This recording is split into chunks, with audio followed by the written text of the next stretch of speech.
I want to be. I want to set this up right. You know, a lot of times you see people with their podcasts. It's all about clickbait, right? Right. Um, and so people are, jumping on because it's a lot of sensational talk between Kwame and Steven Jackson and Matt Barnes and some of the things Kwame's saying about people like Stephen A. Smith. But I think what I really enjoyed in our pre-production talking about some of the content and some of the implications from what he's sharing. So, for those who don't know, who are listening, Kwame Brown, former NBA player, 12-year career, um, average stats for a big man with that kind of career. Um, Drafted number one overall by the Washington Wizards. They were still the Wizards when he got him, right? When Mike Yeah, drafted him yeah, over. they were Wizards. As a 18-year-old young man 17. out of high school, and heaped upon him were the expectations, being drafted that young with no college experience, that he would be a star. Go ahead. And being drafted by the great By the Air great. Michael Air Jordan. So Exactly. So I think obviously most fans were thinking, wow, Michael Jordan sees something in this kid. He's 7 feet. He will be great. And instead, his career ended up being good. Just a 12-year career of making $65 million over the life of his career, winning a ring with the Lakers, I believe it was, late in his career. Yep.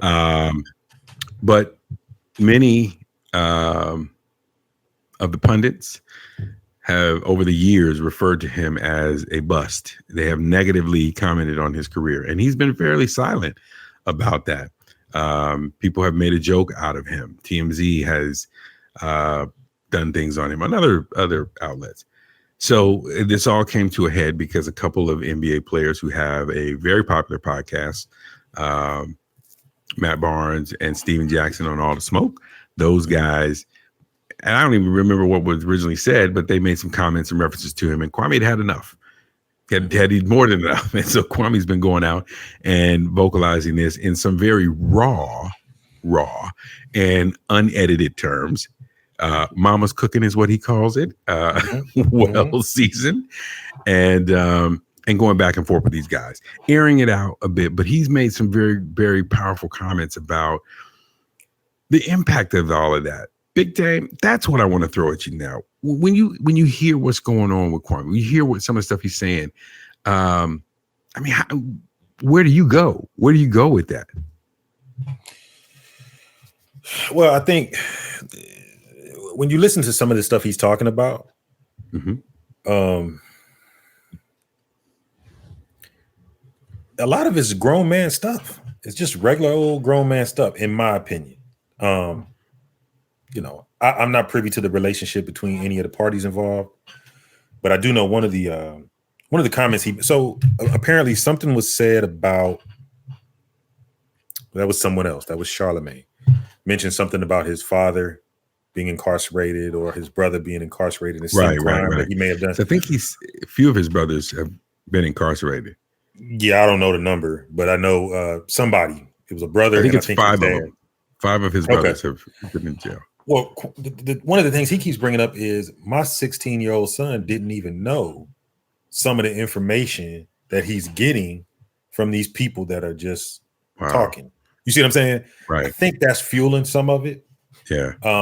But from that standpoint, I can understand being mad.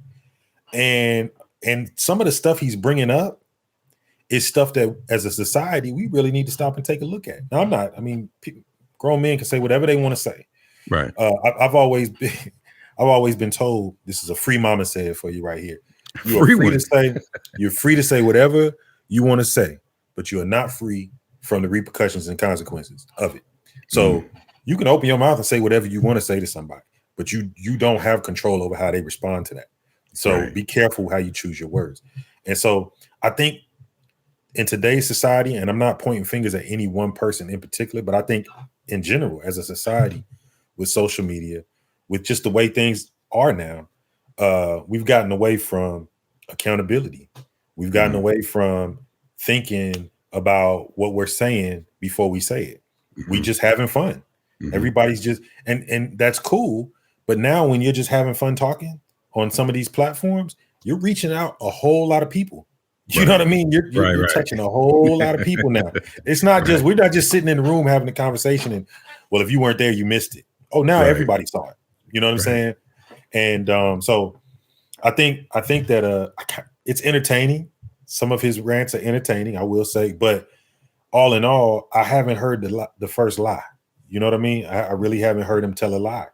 I've heard he's been brutally honest, and he's addressed issues, just issues, social issues that need to be addressed. Quite honestly, he has. My concern has only been, sometimes when people react, the reaction is so raw and so unfiltered that the jewels in your message get lost, in the mud.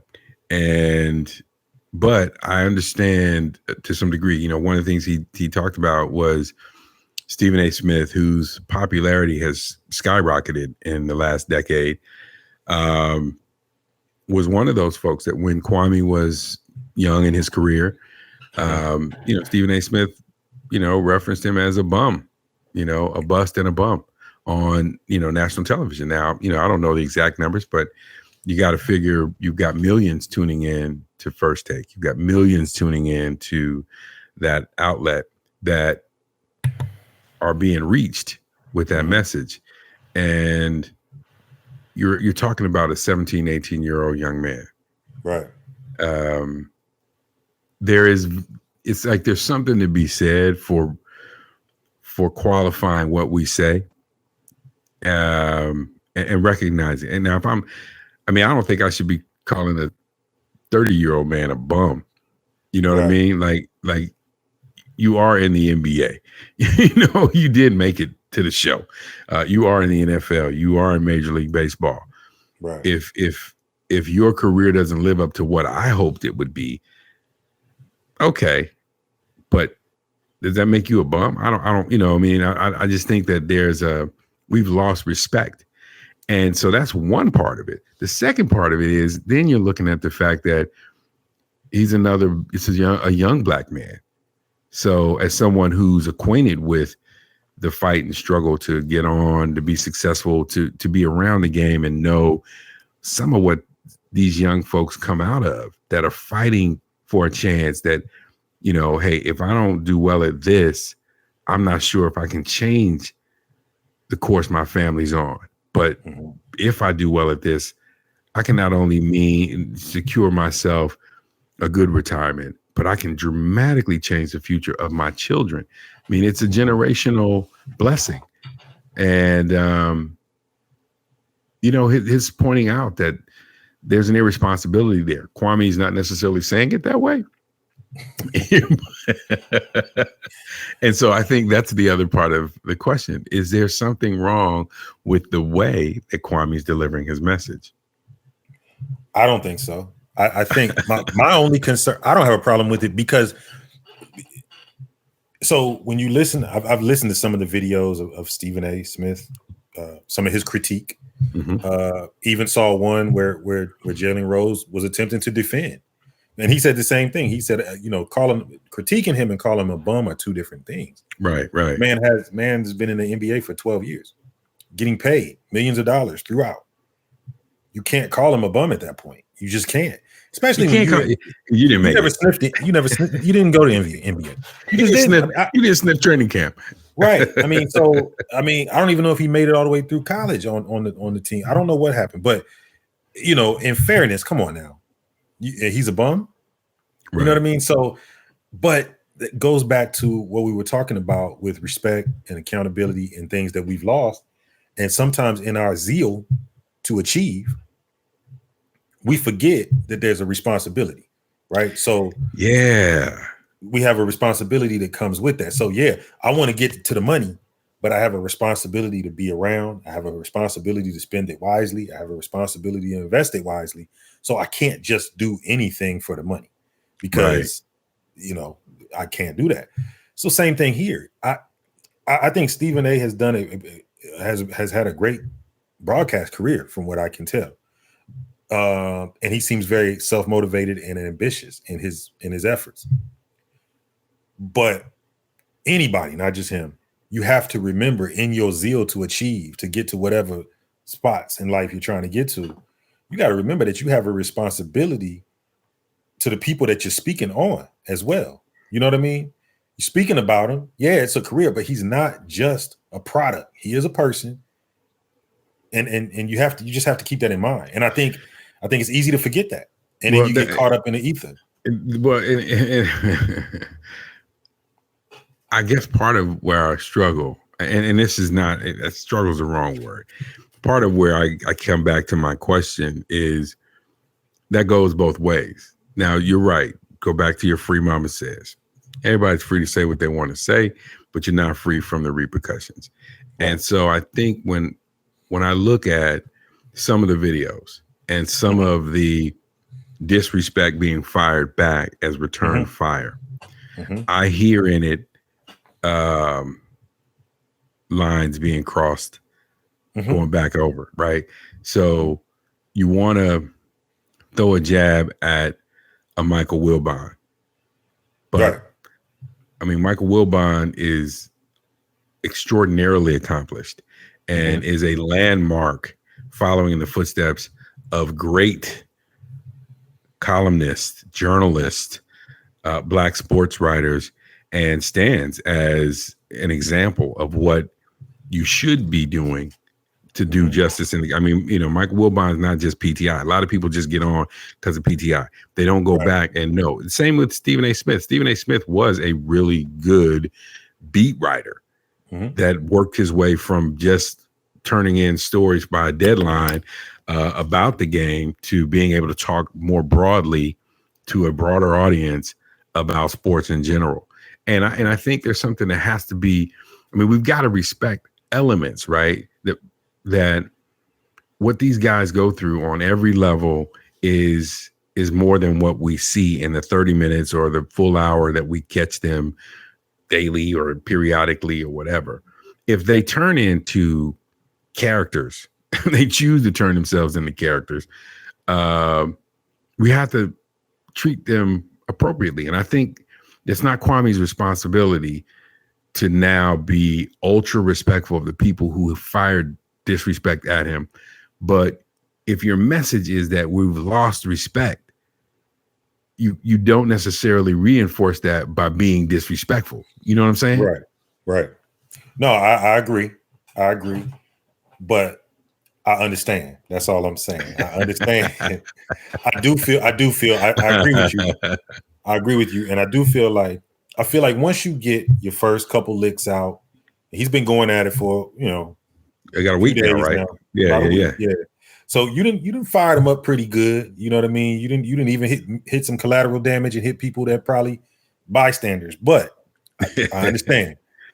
But I think at some point, and I hope he does this, he could reel this into a place where he really addresses some of the issues that he's throwing out. Because he's throwing out some great points and some great issues to speak on. I think at some point you need to reel it in and not go overboard. It's almost, you remember the movie Law Abiding Citizen? I do. So, you know, the guy, his family's murdered. It's just terrible situation. The guy that they catch ends up getting off through a technicality. One of the guys got off, one of the guys went in and ended up. So this guy took it upon himself to plot this whole revenge plan, right? He ends up killing the guys that did that, whatever, to his family, but that wasn't enough. Now I'm gonna thwart the whole system because the whole system let me down, right? Because of the system, you let this guy off and you gave this guy this much time, so I'm gonna take over the whole system. And he had this whole elaborate plan. He was gonna take out the judge, the jury, the lawyer, everybody. And eventually, you know, he got stopped, but he went from being this guy that you felt sorry for, that you understood, and you were like, well, I get it, man. Look at what they did to his family. To a guy who you were like, man, now you wrong. Right. Wrong, bro. You just wrong. So I don't want him to get to that place. You know what I'm saying? Because right now I understand. But I think if you just keep firing at people, nobody's saying nothing else. You've made your point. You've garnered a following. Plenty of people plenty of people understand where you're coming from, but change levels at some point. I'm gonna throw it at you, and it's really interesting. You make a great point. I think I look at our partner, How We Feeling, as an example, right? There is the assumption is everybody is on TikTok, everybody's on Facebook, everybody wants social media the way that it is being popularly supported. Mm-hmm. But if you dig a little deeper, you find out that people are aborting their Facebook accounts. They're deleting them. They're jumping off Instagram. They're jumping off TikTok. People are finding other ways to engage because they want something more in droves, in droves. And so I think in the same way Kwame is seeing, and so How We Feeling presents an alternative that speaks to that need. In the same way, Kwame is highlighting, like, there are people who are tuning out of First Take, the same way that people are tuning out of Sports Center, right? Because I caught the highlights. I'm not gonna watch again. Like, there was a point where people watching 2-3 episodes of the same stories.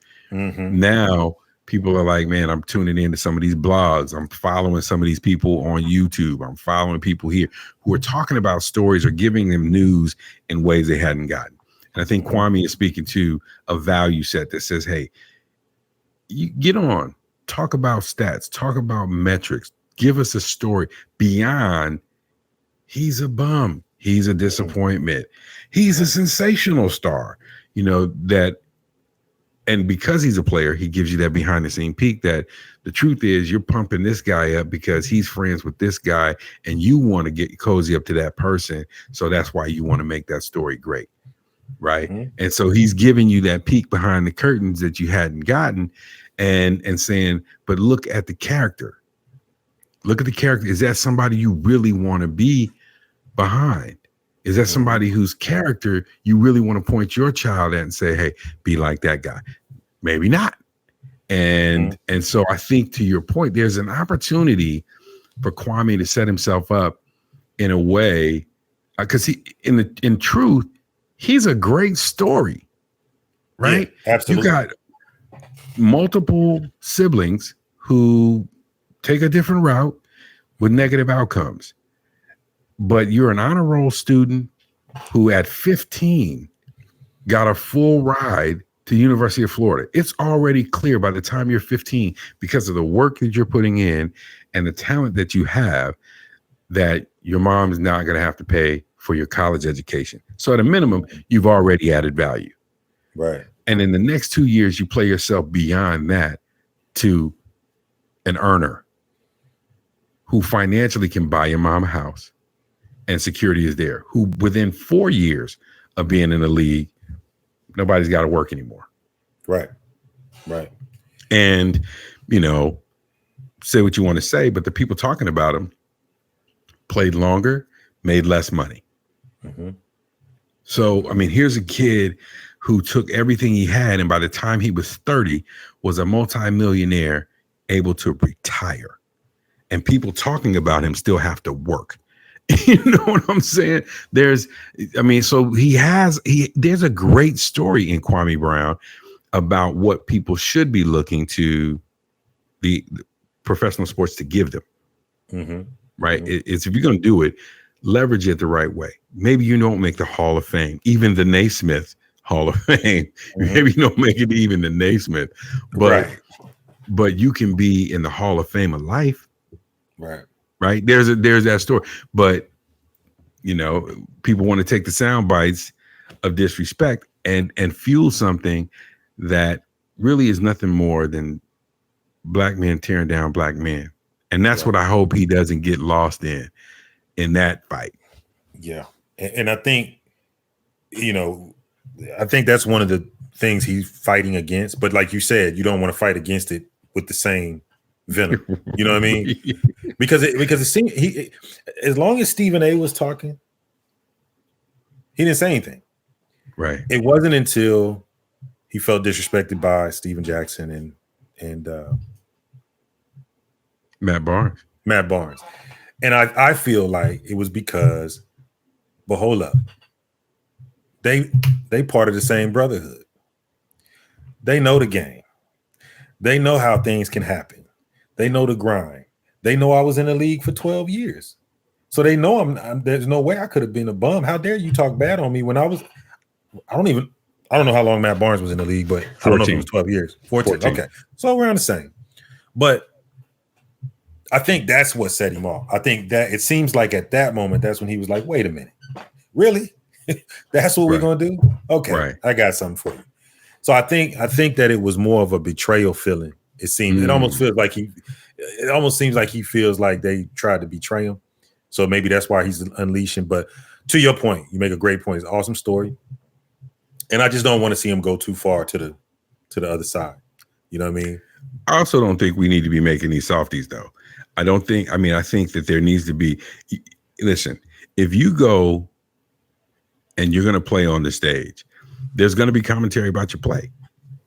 And Absolutely. So if you're not evolving your game, well, there's going to be commentary about that. We can't have respectful commentary doesn't turn into, I know he's trying. I know he's giving it his best.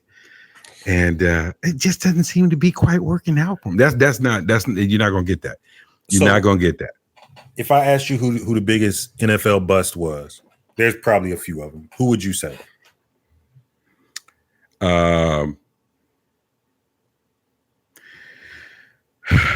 It's close to home. I mean, Jamarcus Russell is going to be the one because it's my Raiders. I mean, I didn't even think about him, but he's at least still getting paid by the Raiders. So, well, he won. He won. He won in life. Yeah, exactly. That's my point. And I'm going. If bust means disappointment on the field, right? Jamarcus Russell is going to come top of mind for me. Vince Young is a close second.